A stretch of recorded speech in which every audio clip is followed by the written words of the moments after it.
choking me here. It's choking you. So you've got to be quick. You put your finger here because there's a little triangle here for some air. So here, get your breath. You've got to be careful because he now could start strangling you. So we're going to trick his brain because he thinks I'm going to go, get off, get off. I'm not going to do that. I'm going to go down. Right. So here, I go down. And then basically all you have to do is smell your own armpit. You know, like a dog chasing its tail. And he will come round here, there. Wow, that's so cool. Or Anthony. It's Chasing Jokes. My boy Gip and Adam here. I'm the 4th down black belt in Brazilian in Japanese Jiu-Jitsu, but a brown belt in Brazilian Jiu-Jitsu, and I'm a black belt in Brazilian Jiu-Jitsu and a 5th degree black belt in Japanese Jiu-Jitsu. So we've been seeing a little episode. Some of you may have seen it. I think actually a lot of you would have seen it, about a certain lady in a pink suit, traditional Japanese clothing, I believe, and she is teaching people how to defend themselves in the event of getting caught in a rear naked choke, which, by the way, is a fantastic choke. We love it, right? 100%. So, Jip, why don't you explain where she went wrong? So, obviously, she showed that if someone comes up behind you, you're obviously going to grab this, take a deep breath, then swallow your armpit. Do you find it? Okay, so I don't understand. I think he's dead. Cut, we'll Did I win? We'll edit. But somehow, I don't know how, it didn't work. It was the armpit that's what knocked me out. That is smelly balls. So, should we show what? I will just start before we go any further. If you're in a rear naked choke, you're already messed up. If you're in and you're in it, you've got about 3 seconds before being conscious and not being conscious. So you need to do something quick. But show what to do before that. So, obviously, if someone comes in from behind, I want to grab this. And you see how I'm defending for a second, and it needs to be this fast as I'm talking. So when I'm in this position, I'm going to try and pull down, and all I'm going to do is step away, and then I'm going to keep hold of his arm for whatever. Might run away, whatever the case may be, So that's one, Obviously, it'd be a lot faster than that. The second one is, when he does that, I pull. When I do this now, I just go forward to this position. And again, I can attack him, or I can just get away. That is your better option than what she was demonstrating. What she was demonstrating is going to get you killed, or seriously hurt. By the time someone's got to here, and they've looked up, if they've actually got a rear naked choke, you do not want to turn in. It's going to be tighter. Don't do any of that. I don't want to be trying to jump like this because he's going to get his hooks in as well. Better thing to do is maybe ask what they want. If you do get stuck in it, just be like, give the wallet here. And you've only still got about 3 seconds. But what I mean is if you are quick enough, watch, that comes down. That's what you want to be doing. Not trying to turn in.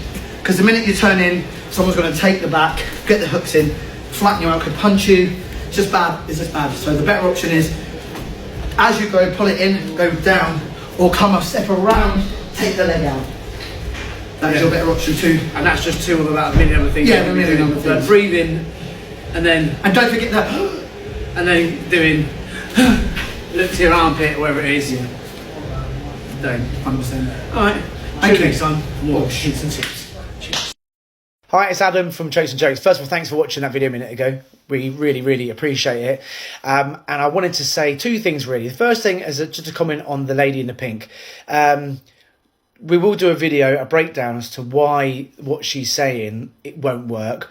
I won't do it for now, because it's only right. It's only right that we, rather than just mock the person, it's best to explain that these are the reasons why. And we will come to that on another day.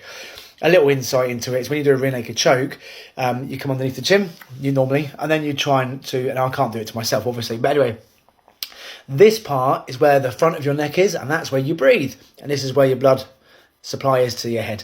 And what I'm trying to do is use the V between my bicep and my forearm to squeeze behind your neck, and that will hopefully disrupt your blood flow enough so you go boom, boom, boom, boom, boom, you start making weird gurgly snoring noises, and hopefully someone comes along, and rather than sit you up and slap you in the back of the neck, which doesn't work, by the way, they'll lift your legs up gently, a little waft of the old legs, get the blood flow going into your brain again, and you'll hopefully become conscious.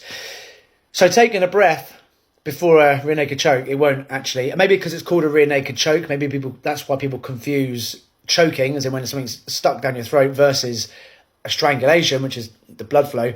Maybe that's why people are confused with having to breathe first. I don't know, but taking a breath, unfortunately, won't help you. You have literally got between 2 to 8 seconds before you are rendered unconscious. And like I said in the video as well, if you're caught in a really good rear naked choke, the chances are you're sort of done, really. That was the first thing. So I'll talk about the sensei, whatever her name is, later on. The second point was the things that we show in the video are purely circumstantial.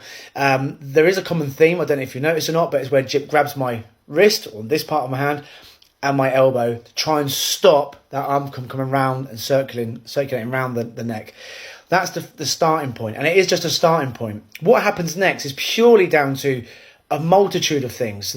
How tall I am, how tall you are, how strong you are, how strong I am, my experience, your experience, whether I'm on slippery mud, so I can't get my foot in properly, versus if you're stood on concrete.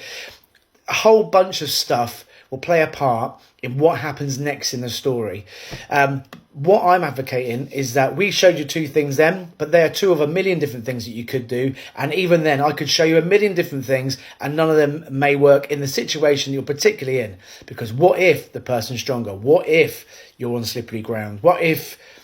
whatever, you get the idea. So I wanted to say that these things may not work, but the best thing I can ask you to do is treat self-defense like swimming. It is a life skill to be able to do it. You can't just go in the deep end and swim straight away. It doesn't work like that. Go to your local self-defense martial arts school. Hopefully it's someone who's reputable. Ask what accolades they have, what competitions have they done or won. And I know that self-defense versus competition is 2 slightly different things. But if you've got someone who's shown that they have been a national, European, a world champion in whatever sport it is that they're doing, hopefully they've got something that backs up that what I do works. So you owe it to yourself for 6 months to a year. Go and train somewhere. And like swimming, once you can do it, you can do it. And it will give you, you're just giving yourself the best possible chances in the unfortunate event that you actually have to use it. Hopefully you never do. So that being said, thanks for watching the video. Like and comment, obviously normal sort of stuff. I'll try and reply to as many as I can. I know Jip will as well, because he's got a big gob and a big nose. There you go. So feel free to comment on it. And if you've got any questions, feel free to come back to us as well. All the best. Thanks very much. Love you. See you in a bit. Bye.